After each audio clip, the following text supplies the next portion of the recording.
கன்சிமிட்டும் நேரத்தில் அட்டாக் முடிஞ்சு போச்சு. 25 நிமிடங்களில் 24 குண்டுகள். அதற்கு சேட்டலைட் இமேஜரி. ஆமா, மோடி 100 சேட்டலைட் விடுறாராம். வேற வேலை இல்ல. இந்த ஆள் தேவையில்லாத விஷயத்துக்கெல்லாம் செலவு பண்ணிட்டு இருக்காரு. இப்ப புரியுதா எது தேவை என்று? சோ அவன் ஏண்டா திவாலான நாடை பத்தி கவலைப்படுறதா?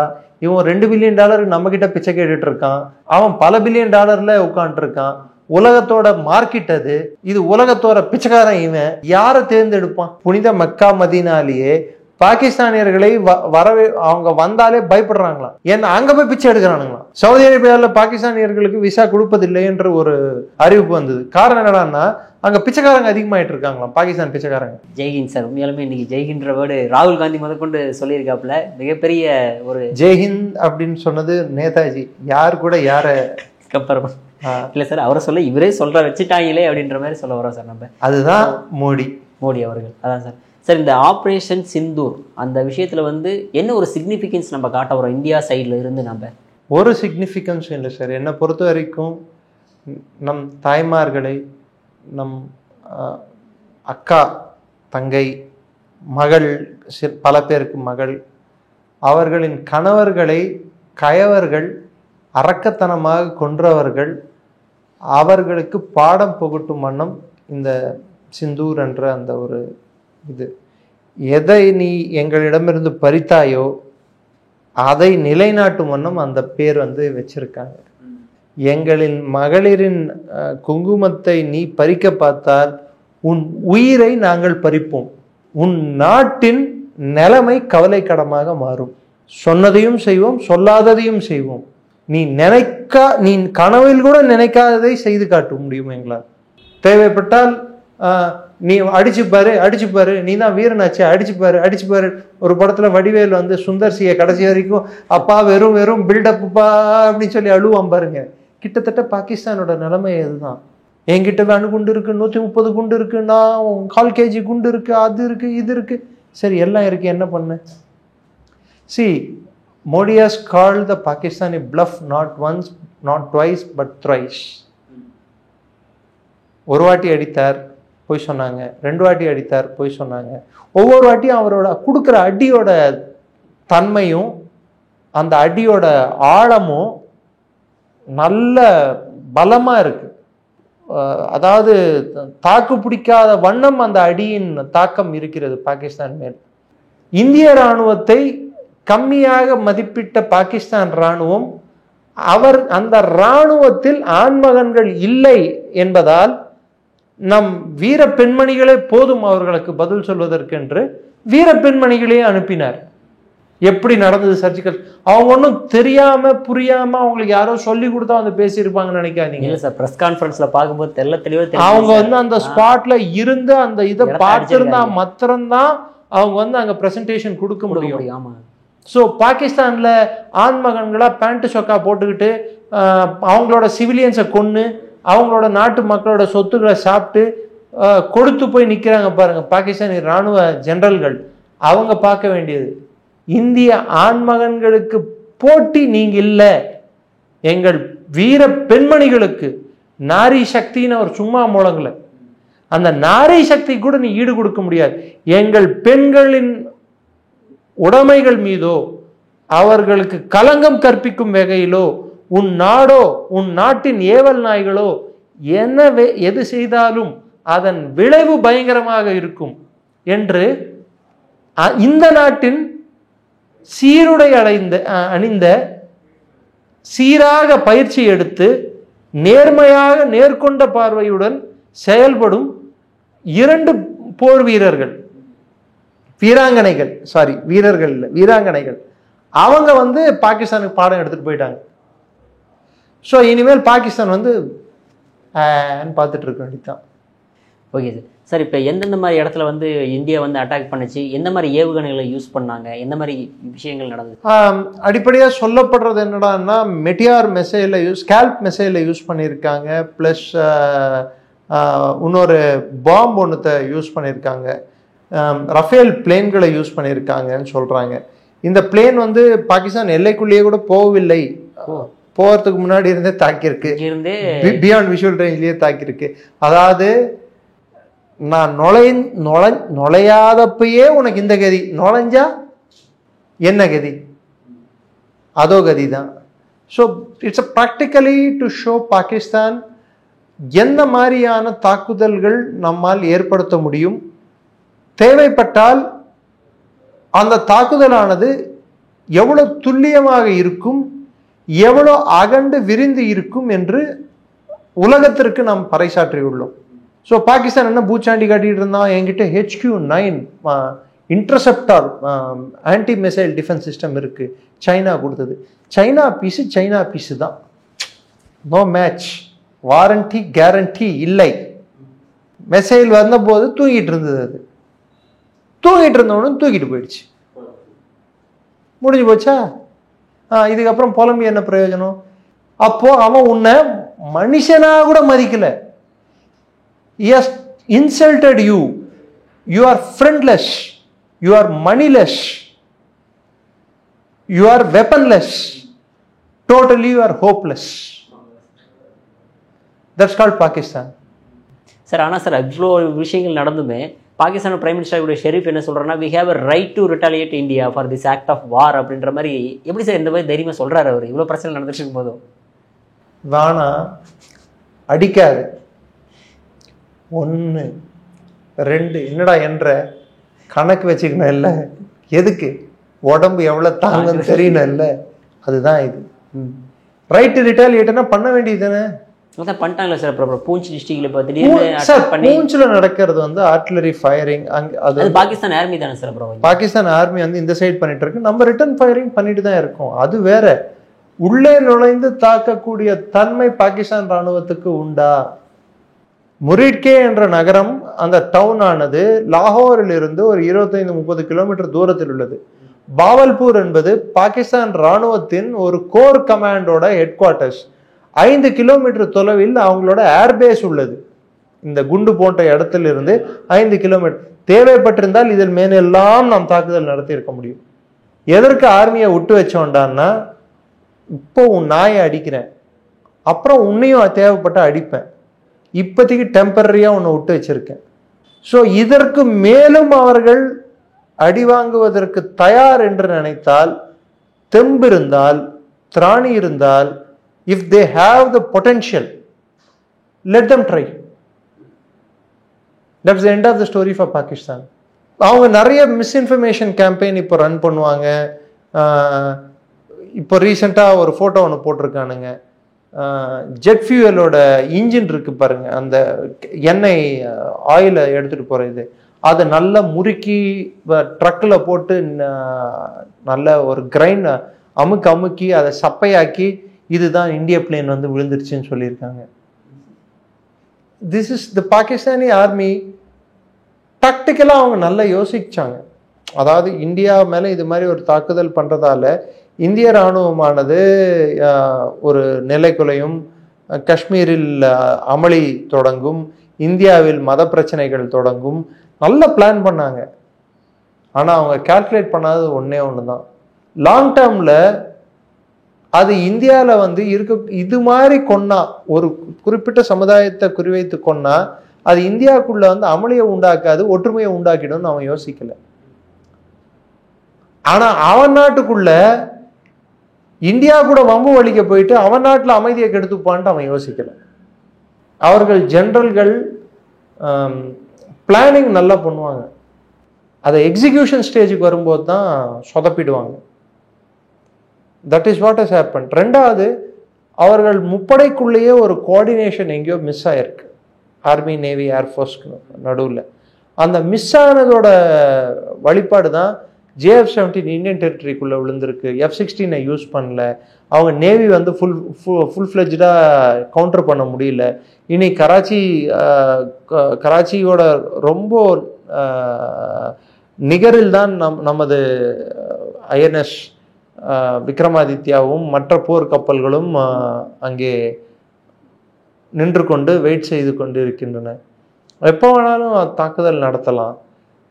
அடுத்த தாக்குதல் பாகிஸ்தான் மூலம் அதிகரித்தால், அவர்கள் ஏதாவது அசம்பாவித செயலில் ஈடுபட்டால், அதன் பின்விளைவுகள் பாகிஸ்தான் மிக கொடியதாக இருக்க போகிறது.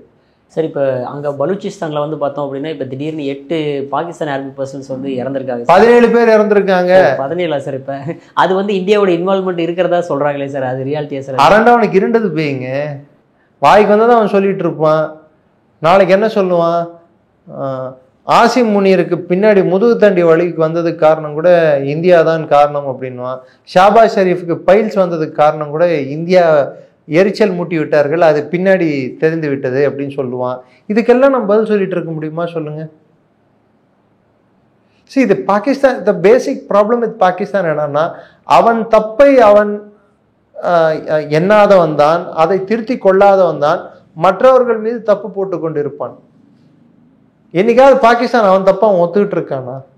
அதெல்லாம் இந்திய வெளியுறவுத்துறை அமைச்சர் ஒரு வார்த்தை சொன்னாரு, எங்க நாட்டில் ஐடின்னா இன்ஃபர்மேஷன் டெக்னாலஜி, பாகிஸ்தான்லயும் ஐடின்னு ஒன்று இருக்கு, அப்படின்னா இன்டர்நேஷனல் டெரரிசம் அப்படின்னாரு. ஸோ 2 ஐடிக்கு உள்ள வித்தியாசம் இதுதான் அப்படின்னாரு. ஸோ பாகிஸ்தானை வந்து நம் ஐடி அப்படின்னா இந்தியான்னா ஐடி அப்படின்னு சொல்லுவோம், பாகிஸ்தான் ஐடி ஓ இன்டர்நேஷனல் டெரர் அப்படின்வோம். ஸோ ஒரு நாட்டோட தன்மையை ஏதோடு ஒப்பிட்டு பார்ப்போம் என்றால், ஒசாமா பின் லேடன் தங்கியிருந்த இடம், 9/11 அட்டாக்கு மாஸ்டர் மைண்டுகள் ஆக செயல்பட்டவர்கள் இருந்த இடம், இந்திய பார்லிமெண்டை தகர்த்தவர்கள் வசிக்கும் இடம், மும்பை தீவிரவாத தாக்குதலுக்கு பின்புலமாக செயல்பட்ட ஜக்கீர் ரஹ்மான் லக்வி இருந்த இடம், அந்த தீவிரவாதிகளை ஏக்கிய இடம், அண்டை நாடுகளுடன் எல்லாம் பிரச்சனையை உண்டாக்கும் நாடு இருக்கும் இடம், எல்லா நாடுகளுக்கும் இராணுவம் உண்டு, ஒரு இராணுவத்துக்கு நாடு என்றால் பாகிஸ்தான், அது இருக்கும் இடம், மதம் பேரால் உருவான ஒரு நாடு ஒன்றாக இல்லாமல் 25 ஆண்டுகளுக்குள் 2ஆன இடம், ஒரு நேர்மாறான கருத்துகள் கொண்ட ஒரு நாடு பாகிஸ்தான். சக்கரை கோதுமை மற்ற பண்டங்களின் விலை விண்ணை தொடுகிறது. ஒரு 25 லிட்டர் கேன் தண்ணி 300 ரூபா, இது இல்லாம பெட்ரோல் 300 ரூபா கிட்ட வித்துட்டு இருக்கு. அன்றாடம் காட்சியாக இருக்கும் பாகிஸ்தானி எப்படி உயிர் வாழ முடியும் இந்த சூழ்நிலையில்? அவனுக்கு இருக்கும் அவன் கோபத்தை காட்டுவதற்கோ இல்லை அவன் கோபத்தை அதை வெளிப்படுத்துவதற்கோ ஒரே வழி என்ன? வேற யார் மேலேயாவது கோபத்தை காட்டுறது. அதற்கு பாகிஸ்தான் ராணுவம் அவனுக்கு கொடுத்துருக்கிற ஆப்ஷனும் சான்ஸ் என்னடான்னா, போய் இந்தியா மேல சண்டை போடு, செத்து போயிட்டான்னா ஜன்னத்துக்கு போய் ஜாலியாயிரு, இங்க ஜாலியா இல்லைல்ல அங்க போய் ஜாலியா இருக்கலாம்னு சொல்லிட்டு. ஸோ இது என்னத்தை காட்டுதுறான்னா, அவர்கள் பாகிஸ்தானை அவர்களின் பொருளாதார வளர்ச்சிக்கும் அவர் செழிப்புக்கும் ஒரு படிக்கல்லாக பார்க்கிறார்கள் தவிர்த்து, அந்த நாட்டுக்கு விசுவாசமாக இருந்து அந்த நாட்டின் தேவைகளை பூர்த்தி செய்து அந்த நாட்டுக்கு வருங்காலத்துக்கு ஒரு வளமிக்க எதிர்காலத்தை ஏற்படுத்தும் வண்ணம் செயல்படுகிறார்களா என்றால் இல்லை. அவர் செய்வதற்கு ஒன்றும் இல்லாததால் தீவிரவாதம் ஒன்றைதான் அவர்கள் எல்லோருக்கும் புகட்டுகிறார்கள். ஸோ இனிமேலாவது பாகிஸ்தான் கற்றுக்கொள்ள வேண்டிய பாடங்களை கற்றுக்கொண்டு தங்களை தான் மாற்றிக்கொண்டால் பாகிஸ்தானுக்கு நல்லது. இல்லையேன் பாகிஸ்தான் பொருளாதாரம் மட்டுமல்ல, பாகிஸ்தான் ஒரு நாடாக இருக்கும் வாய்ப்பையும் இழக்கும். சார் கரெக்டாக சொன்னீங்க சார். பட் ஆனால் இங்கே இருக்கக்கூடிய காங்கிரஸ் லீடர்ஸ் ராகுல் காந்தி அவர்களே பாராட்டி பேசிட்டாரு. இருந்தாலும் சில காங்கிரஸ் தலைவர்கள் என்ன சொல்கிறாங்கன்னா, அந்த பால்காம் அட்டாக்கில் நடந்த 4 தீவிரவாதிகளை முதல்ல நீங்கள் கண்டுபிடிச்சிங்களா நீங்கள் அப்படின்ற மாதிரி இங்கேயுமே அரசியல் பண்ணுறாங்களே சார், எதற்காக சார் அது? ஆமாம், அது என்ன கரெக்டு தான். ஆரிஃப் கஸ்மானின்னு ஒருத்தனை அரெஸ்ட் பண்ணாங்க. அவன் தான் சம்ஜோதா எக்ஸ்பிரஸ் பிளாஸ்டுக்கு மெயின் காரணம். கடைசியில் இவங்க யாரை தப்பு சொன்னாங்க? சுவாமி அசிமானந்தையும் சாத்வி பிரக்யாவையும் டெக்கரேட்டட் ஆஃபீஸரான ஸ்ரீகாந்த் புரோஹித்தையும் தான் தப்பு சொன்னாங்க. இட் இஸ் கால் இட் ஆங்கில பழமொழி உண்டு, it is calling the pot calling the kettle black. நம்ம பானை இருக்குல்ல, அது எப்படி இருக்கா, நல்ல கரையல்னு இருக்கும் யூஸ் பண்ணி. அதே மாதிரி கெட்டில் நம்ம தண்ணி காசுற இது இருக்கும், அதுவும் கரையல். அது இதை பார்த்து சொல்லுதான், ஏய் நீ கருப்பா இருக்க அப்படின்ட்டு. சொல்வதற்கு கொஞ்சமாவது ஒரு தன்மை வேண்டும். அதற்கு ஒரு என்ன சொல்றது, தார்மீக ஒரு பொறுப்பு வேண்டும். தார்மீக அடிப்படையில் காங்கிரஸ் தீவிரவாதத்தை பேசாமல் இருப்பது அவர்களுக்கு நல்லது. Okay sir. சார் கடைசி ஒரே ஒரு விஷயம் சார். சார் இப்போ இவ்வளோ பெரிய விஷயம் நடத்திருக்கோம், நம்ம பாகிஸ்தானுக்குள்ளேயே போய் அட்டாக் பண்ணிட்டு வந்திருக்கோம். ஆக்சுவலாக பார்டர் தாண்டி போகக்கூடாது வரக்கூடாதுன்ற மாதிரி தாயிட்டு இருக்கோம். வேர்ல்டு லீடர்ஸோடைய ரெஸ்பான்ஸ் என்னவா இருக்குது சார்? இந்தியா பக்கம் சப்போர்ட்டா இல்லை பாகிஸ்தான் சைடு சப்போர்ட்டா சார்? பாகிஸ்தான் சைடு சப்போர்ட் இருக்கா? அதை தான் சார் கேட்குறேன். யாராவது இல்ல இருக்கான்னு கேட்டேன் நான். இருக்காங்களா யாராவது? நான் கேட்குறேன் சார். நீங்க சொன்ன மாதிரி சைனாவோட வந்து ரிக்ரெட்டபிள் தான் சொல்லியிருக்கான். தேடினாலும் கிடைக்காதுங்க, அதுதானங்க பிரச்சனை பாகிஸ்தானுக்கு. சவுதி அரேபியா, குவைத், கத்தார் வந்து ஃபுல் சப்போர்ட் கொடுத்துட்டாங்க சார் நம்மளுக்கு. கத்தார் வந்து அவன் டோட்டலா அவனுக்கு தேவை கேஸ் ஃபுல்லா பல்கா யார் வாங்குறானோ அவன் பொருளாதாரத்துக்கு அவன் தான் தேவை. சவுதி அரேபியா இந்தியாவில் 2 ரிஃபைனரியில் 26% கிட்டத்தட்ட $9 பில்லியன் இன்வெஸ்ட் பண்ண போகிறான். அவன் வந்து 26% ஸ்டேக் கொடுக்குறோம் அவன் இன்வெஸ்ட்மெண்ட்டுக்கு. ஸோ அவன் வந்து ஏண்டா திவாலான நாடை பற்றி கவலைப்படுறதா? இவன் $2 பில்லியன் நம்மக்கிட்ட பிச்சை கேட்டுட்டு இருக்கான். அவன் பல $1 பில்லியன் உட்காந்துருக்கான். உலகத்தோட மார்க்கெட் அது. இது உலகத்தோட பிச்சைக்காரன். இவன் யாரை தேர்ந்தெடுப்பான்? மக்காலேயே, புனித மக்கா மதீனாலேயே பாகிஸ்தானியர்களை அவங்க வந்தாலே பயப்படுறாங்களாம். ஏன்னா அங்கே போய் பிச்சை எடுக்கிறானுங்களாம். சவுதி அரேபியாவில் பாகிஸ்தானியர்களுக்கு விசா கொடுப்பதில்லை என்ற ஒரு அறிவிப்பு வந்தது. காரணம் என்னடான்னா அங்கே பிச்சைக்காரங்க அதிகமாயிட்டு இருக்காங்களாம், பாகிஸ்தான் பிச்சைக்காரங்க. துபாயிலேயே இதே பிரச்சனை நிலவிட்டு இருக்கு. ஸோ இதெல்லாம் கருத்தில் கொண்டு யார் பாகிஸ்தான் கடைசியாக சப்போர்ட் பண்ணா? ஸ்ரீலங்கா இல்லை, மால்டீவ்ஸ் பண்ண மாட்டான். ஒருவேளை பங்களாதேஷ் ஏதாவது பண்ணியிருக்கலாம். ஆனால் பாகிஸ்தானுக்கு அந்த நிலைமை என்ன, பங்களாதேஷுக்கு எந்த நிலைமைன்னு நம்ம யோசிச்சுக்கணும்.